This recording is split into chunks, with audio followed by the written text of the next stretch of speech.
Olá, muito boa noite para você que está acompanhando o programa Câmara Saúde. Hoje nós vamos enfocar uma campanha mundial conhecida como Outubro Rosa.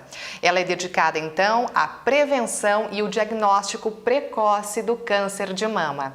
Neste formato de entrevista online, eu estou recebendo então a doutora Júlia Pastorello, que é a coordenadora médica do Centro de Oncologia do Hospital de Clínicas aqui de Passo Fundo. Olá, doutora, muito boa noite. Boa noite, Paula. Um prazer estar aqui. Boa noite, espectadores. Bom, o câncer de mama ainda é a principal causa de morte por câncer entre as mulheres?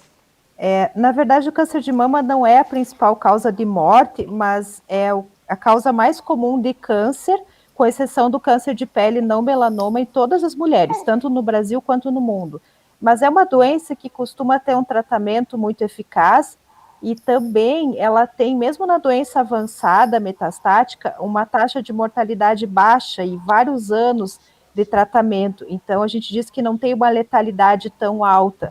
Outras doenças, como câncer de pulmão, câncer de outros tumores, câncer de pulmão, tumores cerebrais, eles têm, então, uma taxa de mortalidade até maior que o câncer de mama, e é a causa de morte mais comum, tanto em mulheres como em homens. Então, não falando nesse sentido como mortalidade, mas sim como o principal diagnóstico. Bom, a gente sabe que o primeiro e o principal passo para combater a doença é o conhecimento através do autoexame.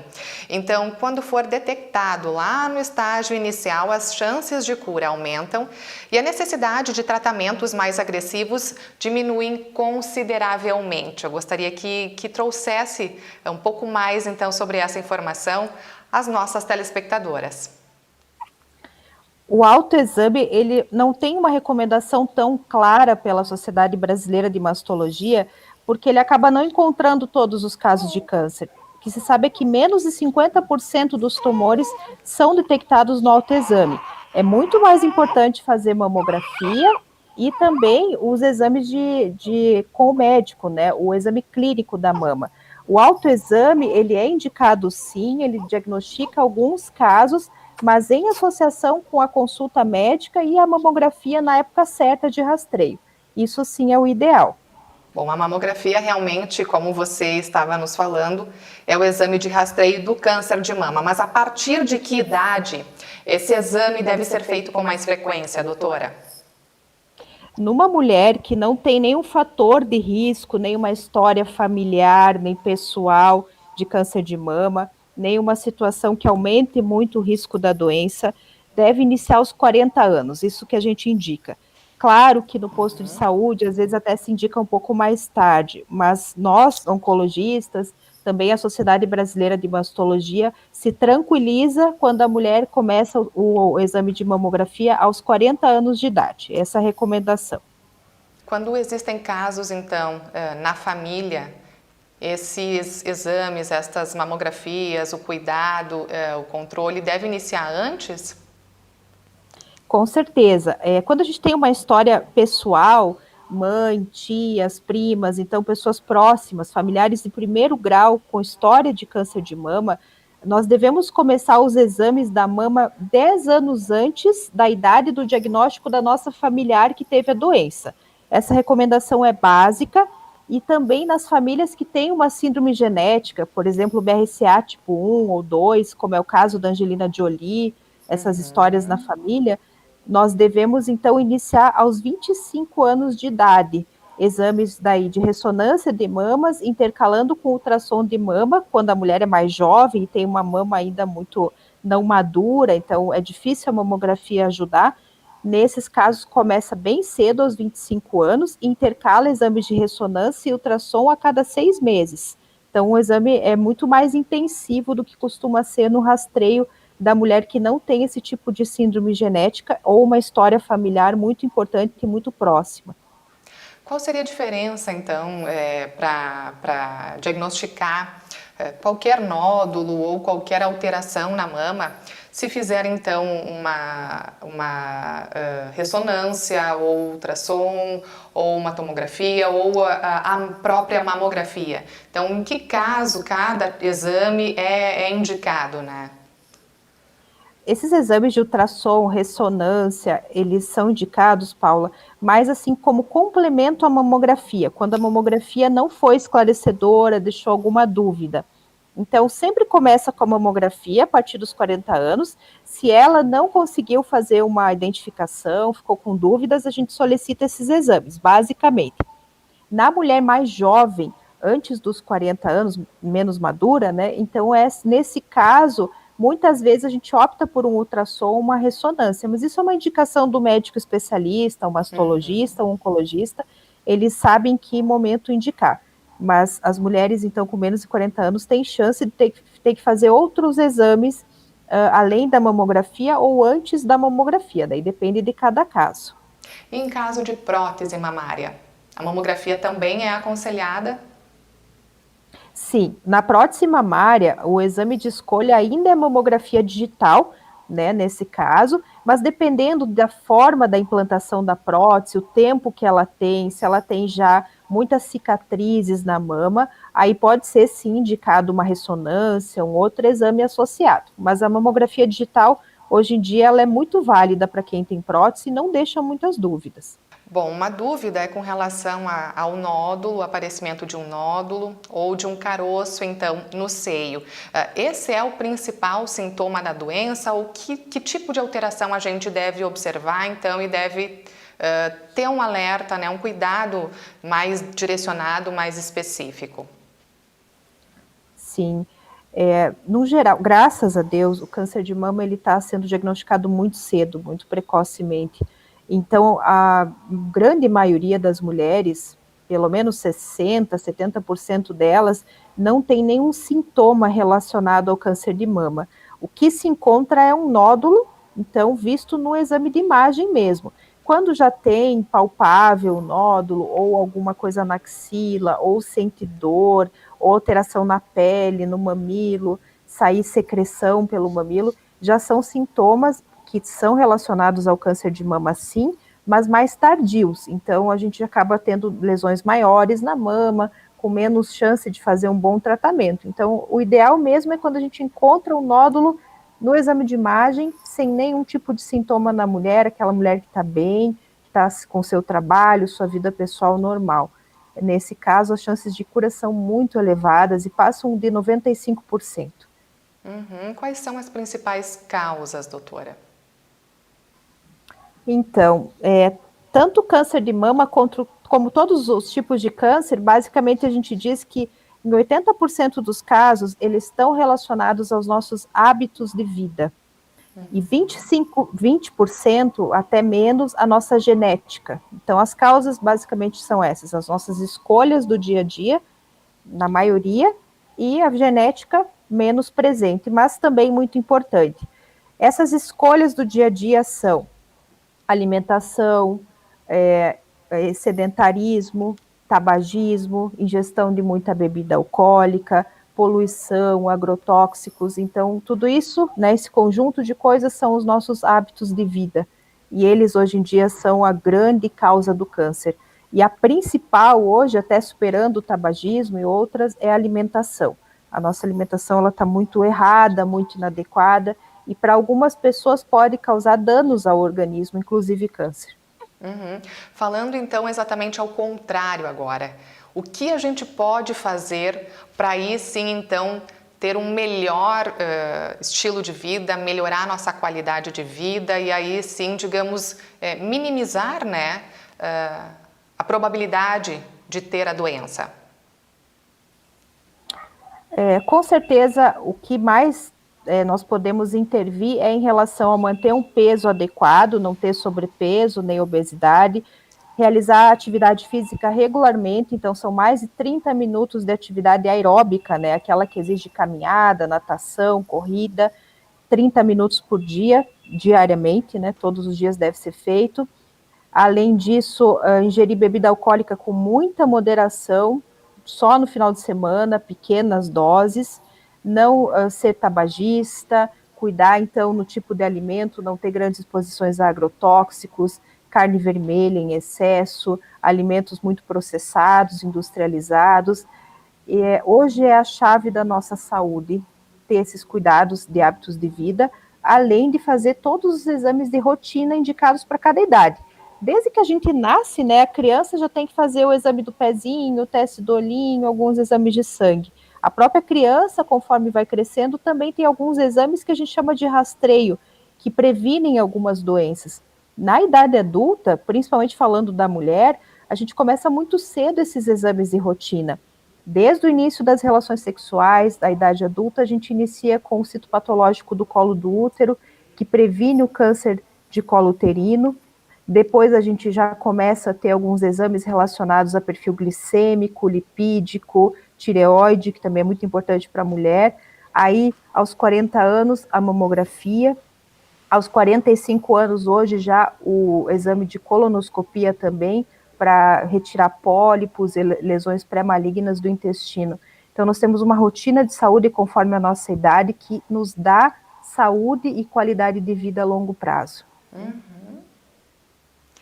Bom, Câmara Saúde desta noite está enfocando o Outubro Rosa, que é um mês dedicado, então, alusivo à prevenção e o diagnóstico precoce do câncer de mama. A gente faz um rápido intervalo e retorna em seguida.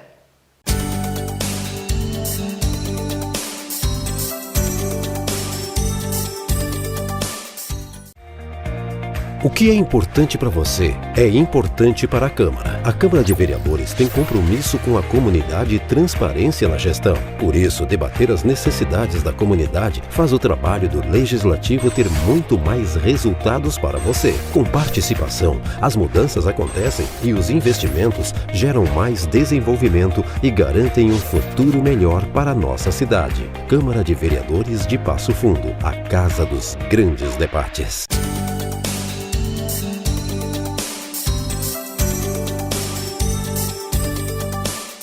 O programa Câmara Saúde está de volta e nesta noite nós estamos enfocando o Outubro Rosa, o mês dedicado então à prevenção e o diagnóstico do câncer de mama. Neste formato de entrevista online, eu estou conversando com a doutora Júlia Pastorello, coordenadora médica do Centro de Oncologia do Hospital de Clínicas. Doutora, então, para iniciarmos esta segunda etapa da entrevista, gostaria de enfocar a referência de Passo Fundo na saúde.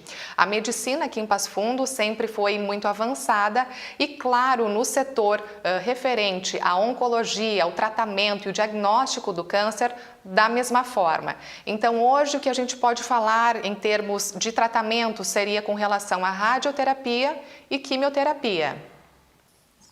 Exatamente, Paula. O tratamento em termos de saúde em Passo Fundo, ele se equivale ao tratamento fornecido em qualquer região do país ou cidade aqui do Brasil e também do mundo. Então, o nosso tratamento é muito adequado, tem novas tecnologias, tem incorporação de novas medicações e nós usamos a quimioterapia pouco para o câncer de mama, no geral a hormonioterapia também, que é uma medicação de bloqueio dos hormônios femininos, ela é empregada em quase todas as pacientes com câncer de mama.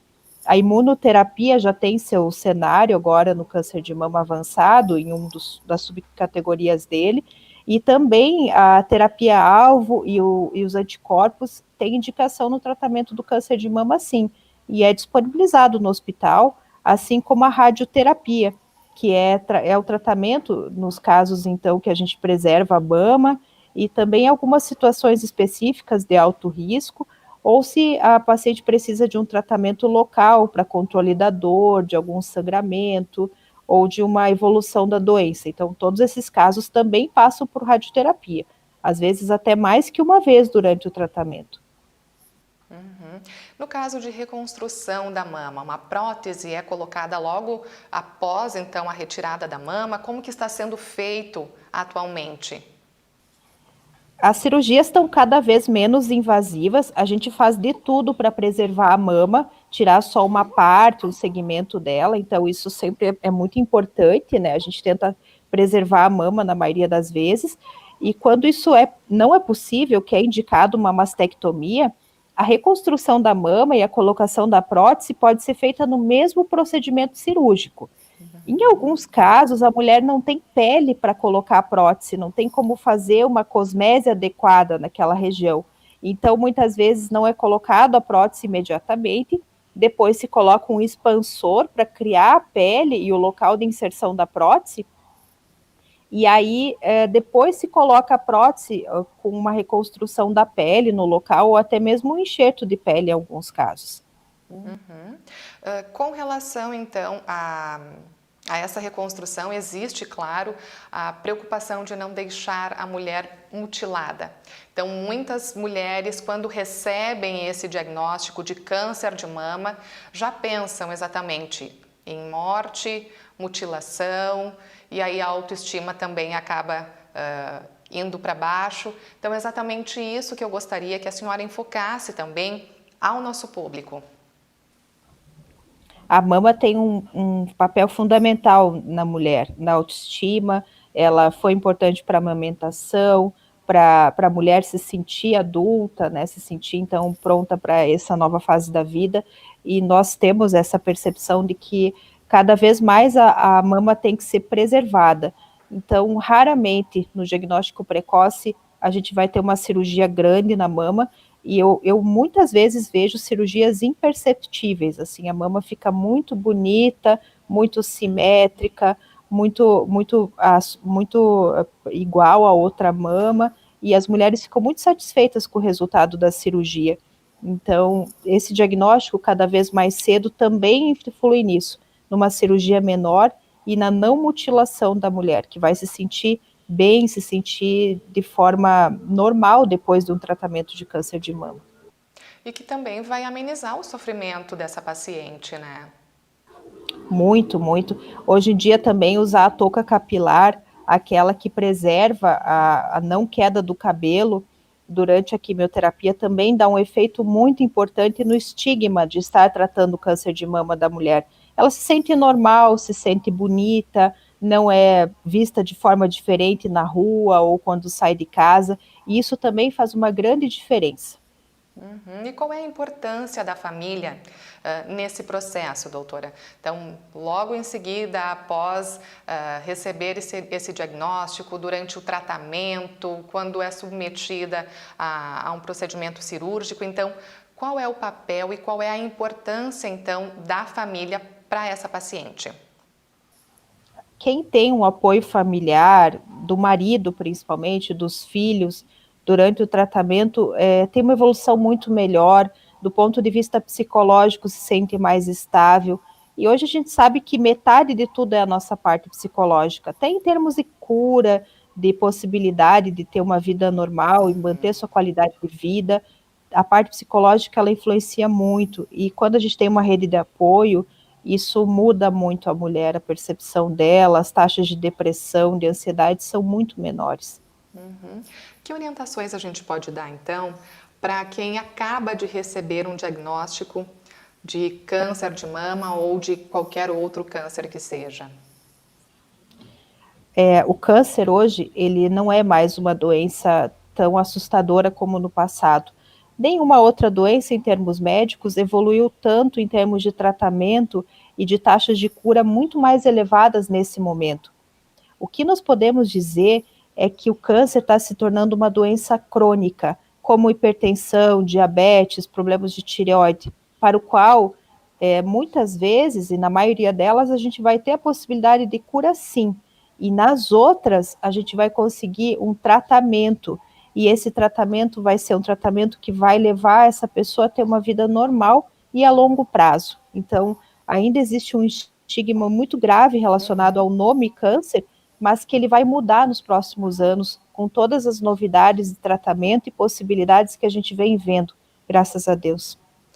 Para encerrarmos a entrevista, então, doutora, anualmente acontece no mês de outubro várias atividades, então, com esta temática.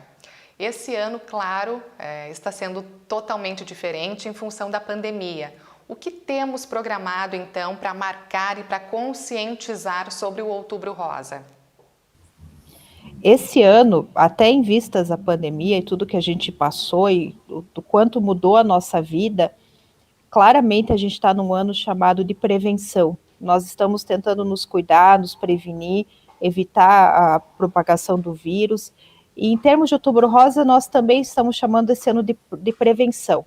Então, todas as nossas ações estão voltadas a falar sobre a mamografia como o principal exame de rastreio, tentar também falar sobre outros exames complementares, o que a gente deve fazer depois de um diagnóstico de câncer de mama, quem procurar, quais são os exames, como é que estão as taxas de cura, como é que são os tratamentos, e tentando falar um pouquinho da mulher e da relação dela com o marido, com família, com amigos depois do diagnóstico, e como isso fortalece a mulher em termos de tratamento, em taxas de cura, em possibilidade de passar por essa fase com maior tranquilidade e também mais acolhida por todos. Então, as nossas estratégias para esse mês vão ser todas online, mas vão ter esses focos. A gente vai liberar vários vídeos e várias orientações, então, de forma para a comunidade, para que realmente a gente tenha ações relacionadas ao Outubro Rosa, apesar da pandemia e com a pandemia, né, infelizmente. Uhum. Aí vale a pena, então, as nossas telespectadoras ficarem atentas às redes sociais, em especial do Hospital de Clínicas, que a doutora, então, é a coordenadora médica do Centro de Oncologia lá. Então, vale a pena essa atenção especial e dentro do possível, participar de alguma das atividades. Isso mesmo, vão ter muitas atividades que a gente vai responder perguntas e vai tentar informar o máximo possível no tema prevenção. Mas não assim, as palestras normais, né? A gente está tentando dar alguns focos diferentes, justamente para chamar mais a atenção das pessoas esse ano. Câmara Saúde de hoje está chegando ao fim e hoje eu conversei com a coordenadora médica do Centro de Oncologia do Hospital de Clínicas, a doutora Júlia Pastorello. Doutora, obrigada pelas informações e uma ótima noite. Com certeza, Paula, muito obrigada pelo convite, boa noite a todos os espectadores e com certeza as perguntas foram excelentes e vão esclarecer muito sobre essa doença. Boa noite. Boa noite e boa noite também a você que acompanhou o Câmara Saúde de hoje. Nós temos um novo encontro na próxima semana. Até lá!